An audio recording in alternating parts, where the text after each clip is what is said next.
Assalamualaikum warahmatullahi wabarakatuh. Shalom, Om Swastiastu, Namo Buddhaya, salam kebajikan. Saya Baki Syafiga dengan akhiran NIM 135 dari kelompok 6 kelas keuangan bisnis D1 akan mempresentasikan hasil diskusi kelompok saya mengenai analisis keuangan pada PT Pujiadi Prestige Tbk. Langsung saja ke materi pertama, yakni deskripsi bisnis, di mana PT Pujiadi Prestige ini didirikan pada tahun 1952 oleh Syukur Pujiadi, di mana saat ini sudah memiliki lahan seluas 359,624 meter persegi dan serta apartemen eksklusif sebanyak 696. Itu menunjukkan bahwa PT Prestige ini memiliki kemampuan bersaing di sektor nasional. Kemudian Bapak Syukur Pujiadi ini sebagai pendiri memiliki pengalaman bisnis dan insting yang kuat untuk menjalankan bisnis ini. Meskipun pada saat itu tergenang oleh COVID-19 selama 3 tahun, tapi mampu berhasil kembali ke peningkatan laba bersih yang sangat tinggi, yakni 1.673,6%. Kemudian kita beralih kepada analisis ekonomi global, di mana perekonomian global ini terdapat 3 hal, yakni COVID-19, inflasi, dan kemudian invasi Ukraina Rusia dan juga Hamas Israel. Dan ini sangat mengganggu stabilitas perekonomian nasional, seperti pada halnya COVID-19 selama 3 tahun sempat menghambat berjalannya aktivitas ekonomi pada masyarakat internasional. Kemudian terganggunya sektor impor dan ekspor. Kemudian invasi Ukraina Rusia ini yang mengganggu kegiatan ekspor impor gandum, yang sangat menghambat negara-negara yang berketergantungan, khususnya negara Eropa. Kemudian kita beralih ke perekonomian lokal, yang dimana pertumbuhan ekspor dan impor, stabilisasi inflasi dan juga produksi yang masih terjaga. Kemudian penanaman modal asing yang menunjukkan bahwa dunia internasional ini percaya kepada negara kita Indonesia untuk melakukan penanaman modal. Perkenalkan, nama saya Tegar Hakiki dan Negara NIM 024 akan menjelaskan tentang tinjauan industri dan posisi pesaing. Yang pertama, pada perusahaan Pujiadi Prestige Tbk yang bergerak pada bidang bangunan dan kontraktor, bidang pembangunan perumahan, bidang teknik, bidang seni tata ruang, bidang perdagangan, dan bidang jasa. Untuk wilayah operasional terdapat di daerah Anyer, Jakarta, Cikarang, Bekasi, Jogja, Bali, dan Lombok. Untuk sumber daya manusia, memberikan penurunan terhadap hak-hak manusia, hak ketenaga kerjaan, serta pemberian tunjangan yang kompetitif.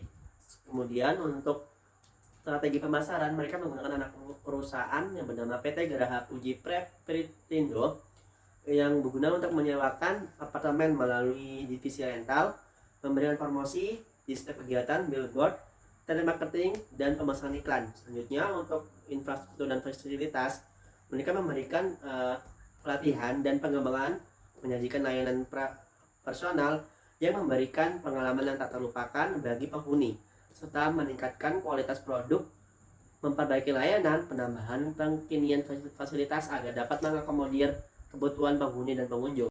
Selanjutnya, pada perusahaan Jaya Real Property Tbk yang bergerak pada bidang pembebasan tanah, pengembangan real estate, persewaan pusat perbelanjaan, serta melakukan investasi pada entitas anak dan asosiasi yang berada di wilayah Bintaro, Geraha Jaya, Serpong Jaya, dan wilayah sekitarnya yang berada di Jabodetabek. Selanjutnya, sumber daya manusia difokuskan pada keterlibatan dari orang-orang berkualitas yang memiliki talenta dan berkomitmen dalam perusahaan ini.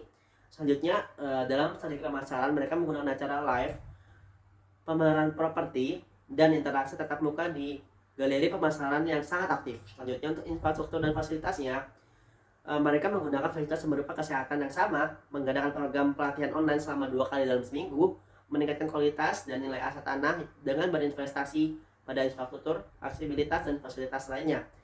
Dan mulai dari renovasi, meningkatkan infrastruktur fisik hingga hal lain-lainnya, serta perbaikan infrastruktur konektivitas. Perkenalkan, saya Andika Dusaputra dengan akhiran NIM 136. Dari sini saya akan menjelaskan tentang analisis keuangan Pujiadi Prestige tahun 2021. Yang pertama, kita akan menghitung rasio profitabilitasnya. Pertama ada profit margin dengan rumus pendapatan bersih dibagi penjualan. Pendapatan bersihnya itu sebesar 15 triliun dibagi 55 triliun dengan hasil sama dengan 0,285. Selanjutnya ada return of asset. Rumusnya ada penjualan bersih dibagi total aktiva. Penjualan bersihnya 15 triliun dibagi 492 triliun dengan hasil 0,032. Selanjutnya return of investment dengan rumus laba bersih atau rata-rata modal. Dengan laba bersih itu 15 triliun dibagi 301 triliun dikali 100% dengan hasil 5,23%. Selanjutnya return of total asset dengan rumus laba bersih dibagi rata-rata total aset dengan laba bersih sebesar 15 triliun dibagi 492 triliun dengan hasil 0,032. Selanjutnya ada contribution margin dengan rumus laba kotor dibagi penjualan dengan laba kotor sebesar 41 triliun dibagi 55 triliun dikali 100% dengan hasil 74,40%. Selanjutnya ada rasio likuiditas. Yang pertama ada cut ratio dengan rumus aktiva lancar dibagi hutang lancar dengan aktiva lancar sebesar 231 triliun dibagi hutang lancar sebesar 25 triliun dengan hasil 9,206. Selanjutnya quick ratio dengan rumus aktiva lancar dikurangi persediaan dibagi hutang lancar dengan jumlah 231 triliun dikurangi 210 triliun dibagi 25 triliun dengan hasil 0,865. Selanjutnya ada cash ratio dengan rumus kas dibagi hutang lancar dengan kas sebesar 7 triliun dan hutang lancar sebesar 25 triliun dengan hasil 0,307. Selanjutnya ada rasio solvabilitas. Yang pertama ada rasio utang atas modal dengan rumus total utang dibagi modal. Total utang sebesar 190 triliun dibagi modal 301 triliun dikali 100% dengan hasil 63,23%. Selanjutnya ada rasio utang atas aktiva dengan rumus total utang dibagi total aktiva dengan total utang sebesar 190 triliun dibagi 492 triliun dikali 100% dengan hasil 38,76 triliun. Selanjutnya ada analisis keuangan dari Jaya Properti tahun 2021. Yang pertama menghitung rasio profitabilitas dengan profit margin dengan rumus pendapatan bersih dibagi penjualan. Pendapatan bersih sebesar 178 miliar dibagi 218 miliar dengan hasil 0,81. Selanjutnya ada return on asset dengan rumus penjualan bersih dibagi total aktiva. Penjualan bersih sebesar 178 miliar dibagi 12 miliar. 12 triliun dengan hasil 0,014. Selanjutnya return on investment dengan rumus laba bersih dibagi rata-rata modal. Dengan laba bersih sebesar 178 miliar dibagi rata-rata modal sebesar 8 triliun dikali 100% dengan hasil 2,16%.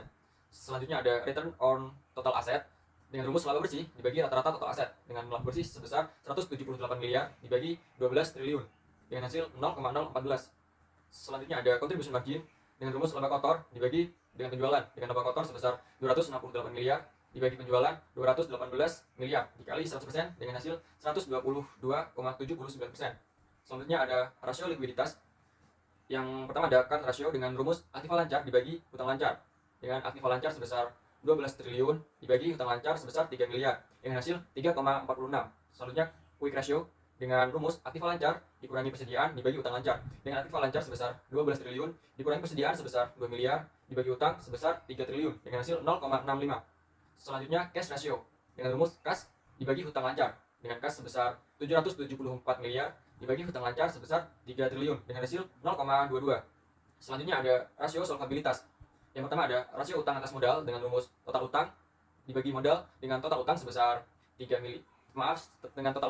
triliun dibagi modal sebesar 8 triliun dikali 100% dengan hasil 45,05%.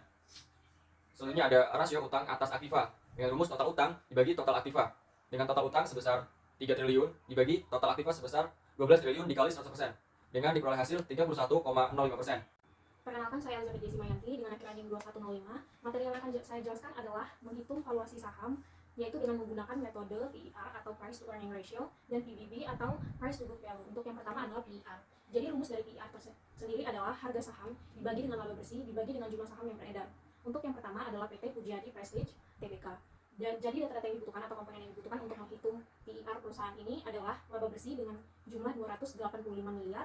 Selanjutnya jumlah saham yang beredar sebanyak 329 miliar, lalu harga saham sebesar Rp595. Jadi PER yang didapat adalah minus 73,12x. Untuk yang kedua, mencari PER perusahaan atau PT Jaya Real Property Tbk. Data yang dibutuhkan adalah laba bersih sebesar 880 miliar, jumlah saham yang beredar sebanyak 13,75 miliar, dan harga saham sebesar Rp670, sehingga didapat PER ratio sebesar 10,84x. Yang selanjutnya adalah metode PBV atau Price to Book Value. Untuk rumus PBV adalah harga saham dibagi dengan nilai buku per lembar atau ekuitas perusahaan. Untuk perusahaan yang pertama adalah PT Pujiadi Prestige Tbk. Data yang dibutuhkan adalah nilai buku atau ekuitas perusahaan sebesar 581 miliar, jumlah lembar saham sebanyak 329 miliar, nilai buku per lembar saham 1,765, harga saham sebesar Rp595. Jadi PBV yang didapat adalah 0,328. Untuk yang kedua adalah menghitung PBV dari PT Jaya Real Property Tbk. Data yang dibutuhkan yang pertama nilai buku atau ekuitas perusahaan sebesar 53,620 miliar. Selanjutnya jumlah lembar saham 13,75 miliar. Nilai buku per lembar saham 3,899 dan harga saham sebesar Rp670. Sehingga PBV dari perusahaan ini adalah 1,09. Selanjutnya kita akan membahas tentang investasi dan resiko investasi dan tata kelola perusahaan. Ringkasan investasi pada analisis keuangan fundamental yang meliputi perhitungan profitabilitas, likuiditas, dan solvabilitas dapat disimpulkan bahwa PT Jaya Real Tbk memiliki keunggulan intrinsik lebih baik daripada PT Pujiadi Prestige Tbk. Hal ini dapat dilihat dari profit margin di mana PT Jaya Real Property Tbk memiliki laba bersih yang dapat diperoleh dari pendapatan atau penjualan dengan persentase yang lebih besar 52% daripada PT Pujiadi Prestige Tbk. Selanjutnya kita masuk pada analisis valuasi saham setelah mengetahui besarnya jumlah PER atau Price to Earnings Ratio dan PBV atau Price to Book Value. Yang pertama, Pujiadi Prestige Tbk memiliki jumlah PE ratio sebesar minus 73,12x. Hal ini menandakan bahwa kondisi bisnis emiten perusahaan sedang tidak baik atau tidak stabil sehingga pendapatan menurun. Dengan kondisi pengeluaran yang tetap atau naik, maka emiten akan membukukan kerugian bersih yang menyebabkan earning per share saham turun dan negatif. Nah, dalam hal ini dapat kita simpulkan bahwa PT Pujiadi Prestige Tbk pada periode waktu terkini mengalami kerugian sehingga menyebabkan EPS atau earning per share bernilai negatif dan alhasil PE menjadi negatif.